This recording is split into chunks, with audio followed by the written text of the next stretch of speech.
YCP నేత అధికార ప్రతినిధి కాసేపట్లో రేగడి లక్ష్మణ గారు కూడా మనకి అందుబాటులోకి రాబోతారు. అలాగే బీజేపీ పార్టీకి సంబంధించి హనుమంతరావు గారు ఉన్నారు, ఆయన జిల్లా జనరల్ సెక్రటరీ. అలాగే బీజేపీ కీలక నాయకులు ఆయన కూడా ఉన్నారు అందుబాటులో, ఆయన కూడా నమస్కారం. అలాగే బండారు రామ్మోహన్ రావు గారు సామాజిక రాజకీయ ఆర్థిక విశ్లేషకులు, ఆయన కూడా ప్రత్యేకంగా నమస్కారం.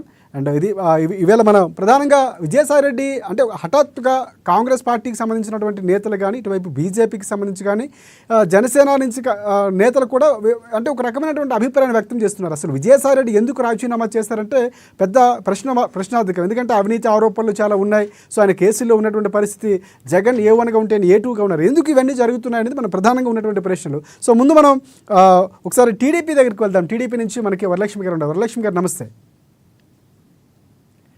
ఎస్, అంటే చాలా కీలకంగా గతంలో చాలా ట్వీట్లు చేశారు ఆయన. టీడీపీ ఇటువైపు చంద్రబాబు వైపు నుంచి కానీ, లేకపోతే పవన్ కళ్యాణ్ నుంచి కానీ చాలా విమర్శలు ఎదుర్కొంటూనే ఆయన విమర్శలు సంధించారు, చాలా చిక్కుల్లో పడ్డారు. అలాంటి ఒక నేత నేను అబద్ధాలు చెప్పను, భగవంతుడు సాక్షిగా చెప్తున్నాను అంటూ చాలా వ్యాఖ్యలు చేస్తారు, వినే ఉంటారు. సో ఎందుకు ఆయన రాజకీయాల నుంచి పూర్తిగా వైదొలగడం, ఏ పార్టీలో చేరని చెప్పడం ఏ విధంగా చూడొచ్చు అనేది వ్యూహంగా చూడాలా, లేకపోతే జగన్మోహన్ రెడ్డి కారణంగానే బయటకు వచ్చారని చూడాలా? ముందుగా మీకు ప్యానెల్లో ఉన్న పెద్దలకి, మీ ద్వారా వీక్షించే వీక్షకులందరికి కూడా వెరీ గుడ్ ఈవినింగ్ అండి. ఇది ఎలా ఉందంటే సార్, అందరూ వెజిటేరియన్సే కానీ పుట్టి మీద ఉన్న రొయ్యలు మాయమైపోయినాయి అన్నట్టు చెప్తున్నారు ఇప్పుడు విజయసాయి రెడ్డి గారు. ఇది యాక్చువల్ గా ఏదో మనస్తాపం చెందో లేకపోతే ఇంకేదో జరిగో ఆయన రిజైన్ చేశారని నేను అనుకోవట్లేదు.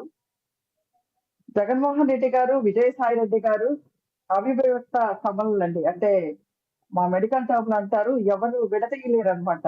ఆత్మ ఒకటే ఉంటుంది, శరీరాలు మాత్రం అతుక్కుపోయి ఉంటాయి, వాళ్ళని ఎవరు విడతీయలేరు. ఒకరిని విడతీస్తే ఇంకొకరికి ప్రాణహాని ఉంటుంది అన్నట్లు అంత చాలా చాలా కాంపాక్ట్ బంధం అండి వాళ్ళిద్దరిది. అందుకని ఈ రోజు ఏదో మీడియా ముందుకు వచ్చేసి నేను రిజైన్ చేసేస్తున్నాను, నేను చాలా సత్యశీలుని, నరేంద్ర మోడీ గారి దగ్గర నుంచి, అమిత్ షా గారి దగ్గర నుంచి, చంద్రబాబు నాయుడు గారి దగ్గర నుంచి, విజయమ్మ గారి దగ్గర నుంచి, భారతి గారి దగ్గర అందరు మంచి వాళ్ళేను అంటే నేను ఇక్కడ ఒకటి అనుకున్నాను సార్. మీరు పెట్టిన ట్వీట్లు, మీరు మాట్లాడిన విధానాలు ప్రతి ఒక్కళ్ళు ఈ రాష్ట్రంలో ఉన్న ప్రజలు కాదు, తెలుగు వాళ్ళు ఎవ్వరు కూడా ఒక్కళ్ళు కూడా మర్చిపోలేదు.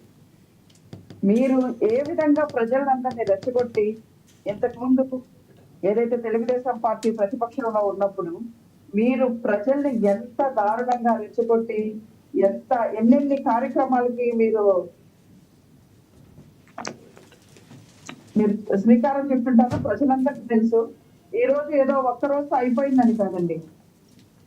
అంటే రాజకీయాలకు మాత్రమే మేము శత్రువులు, మిగతా మంచి వాళ్ళమే అంటే మీరు కార్యకర్తలకి ఏమి అంటే చెప్పదలుచుకున్నారో, ప్రజలకి ఏం చెప్పదలుచుకున్నారో, ప్రజలు ఏమన్నా పిచ్చోళ్ళగా నాకు అర్థం కావట్లేదు సార్. విజయసాయి రెడ్డి గారు ఈరోజు సడన్ గా నేను సాయిబాబా అవతారం ఎత్తేసాను, నేను సడన్ గా సత్యశీలుడు అయిపోయినాను, వ్యవసాయం చేస్తాను అంటే కాదండి. ఇదంతా జగన్మోహన్ రెడ్డి గారి కనుసన్నల్లో, వైఎస్ఆర్సీపీ పార్టీ కనుసన్నల్లో జరిగే ఒక రాజకీయ క్రీడకి తెర తీసిందని నేను అనుకుంటున్నాను. లేదా అట్ ద సేమ్ టైం మీరు అన్నట్టు జగన్మోహన్ రెడ్డి గారి మీద లేదా వైఎస్ఆర్సీపీ పార్టీ మీద నమ్మకం లేక ఇంతమంది నాయకులు పార్టీని వదిలేసి వెళ్ళిపోతున్నారని కూడా మనం అనుకోవచ్చు. మా నాయకుడు చెప్పినట్టు చంద్రబాబు నాయుడు గారు, నాయకుడు మంచి వాళ్ళైతే, నాయకుడి మీద మనకు భరోసా ఉంటే పార్టీలో ఉంటాము, లేదనుకోండి పార్టీ వదిలేసి వెళ్ళిపోతాము, అది వాళ్ళ అంతర్గత విషయం. కాబట్టి ఇక్కడ నేను ఒకటే చెప్తున్నానండి, సాయిరెడ్డి గారు చేసిన ఎన్ని ట్వీట్స్, మీరు ప్రతి ఒక్క ట్వీట్ చేసుంటారు, ప్రతి ఒక్కరిని ఏ విధంగా తన ట్వీట్స్ ద్వారా అనుకోండి, వీటన్నిటి గురించి కూడా మనమేమి ఆయన మంచి వాళ్ళని మనమేమి ఆయనకి సర్టిఫికేట్ ఇవ్వాల్సిన అవసరం లేదు. కానీ ఆయన సర్టిఫికేట్ మీడియా ముందు చెప్తున్నారు. మీడియా ముందు వరలక్ష్మి గారు ఆయన మీడియా ముందు ఇంతవరకు అబద్ధాలు ఆడలేదు, అబద్ధాలు ఆడాల్సిన అవసరం కూడా తనకు లేదని చెప్తున్నారు. సార్ ఇక్కడ ఒక విషయం చెప్తానండి, ఈయనే అనుకుంటా కదా డాక్టర్ వైఎస్ వివేకానంద రెడ్డి గారికి డెత్ ఇష్యూని మీడియా ముఖంగా అనౌన్స్ చేసింది ఆ రోజు.